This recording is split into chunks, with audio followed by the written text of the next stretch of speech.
Hey besties, you're welcome back again to my channel. In this video I'll be showing you how to make your chocolate garnish using your silicone mold for your cake decorations. If you're interested in it, then keep on watching. To make your chocolate garnish, you need chocolate. And when I say chocolate, I don't mean any kind of chocolate. I mean compound chocolate. This is an example of what a compound chocolate looks like. This brand is called Colata. We have different kinds of brand. We also have Torren. This brand, I'm sure you've seen it in the market. Also, it's very small, but then it's also a compound chocolate. We have Le Bon chocolate and lots more. I mean, there are different grades of compound chocolate. Just make sure you use a good one. The first thing you need to do is to shred it or to dice it. Make sure you cut it really small in bits so that it can help to melt fast. Put it in a pan that is dry. Make sure there's no water in your pan, and then using a double boiler method, you place it on your pot with simmering water. So all you need to melt this chocolate is your steam.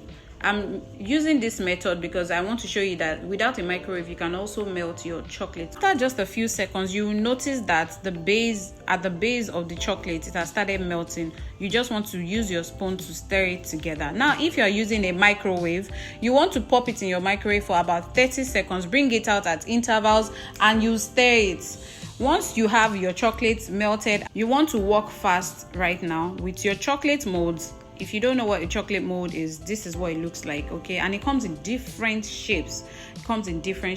You want to go ahead and fill your chocolate mold. You can fill it all the way to the top, or you fill it halfway. So for this, I'm filling it halfway. In this video, I'll be using two different types of chocolate molds. This particular one has different shapes and design, while the other one on the right has just one shape. One thing you need to note is that different chocolate brands have different consistencies. So depending on the compound chocolate you get or the brand you are working with, the consistency will be different. If you are using some, it might be a little runny than this. It will still give you the same result. The texture will still be superb, okay? The taste might be a little different, so you can try out different brands and know which one works for you or the taste of the particular compound chocolate that you like.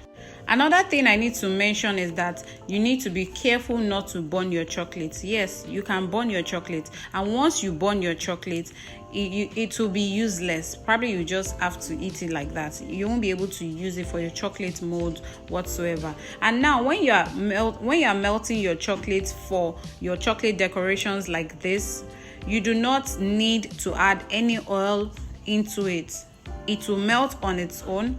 All you need to do is put enough quantity and shred it or cut it in bits so that it can melt faster, and then you will have this. You don't want to alter the taste of the chocolate by adding milk into it. No, it won't work. It might freeze up, it might become solid once you put it in the fridge, but once you bring it out of the fridge, it will start to melt.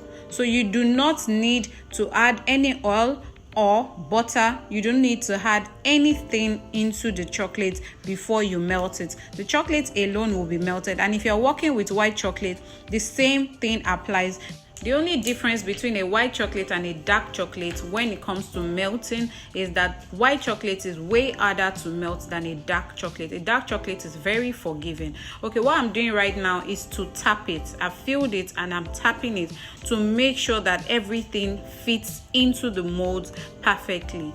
Okay, so that when everything is done, it will set properly. So when you put it in your mold, you need to be sure. And one thing I forgot to mention was that you need to put some vegetable oil inside your mold for you to be able to remove it easily. Now this is not compulsory, but it's also a tip. You don't need to make it too much. Just a little vegetable oil with a little brush over your chocolate mold before pouring your chocolate inside will do it. And if you have any excess, take for instance this particular mold, you want to use your spatula to just take off the excess. Now chocolate and water, when we are doing this type of chocolate decorations, it does not mix together. So you want to make sure that the pot you are using, the spatula you are using, does not have water before setting it in the fridge.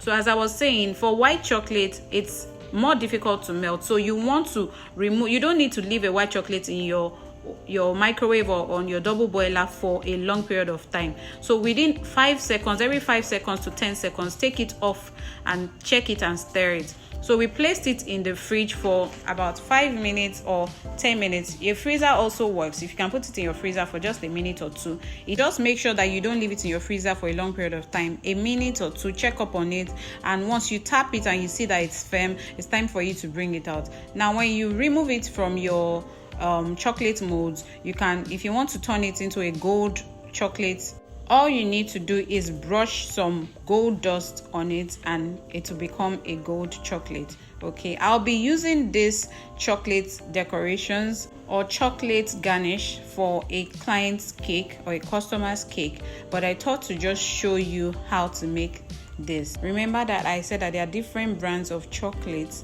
You have higher quality chocolates, and you can find it at any bakery supply store, and it's very easy for you to make. So this is how the chocolates came out, looking beautiful, and in my next video I'll show you how I use it to decorate a cake. For storage, you can store it in an airtight container and put it in your fridge. Thank you so much for watching. Please like, comment, subscribe, and I'll see you in my next video. Love you guys. Bye.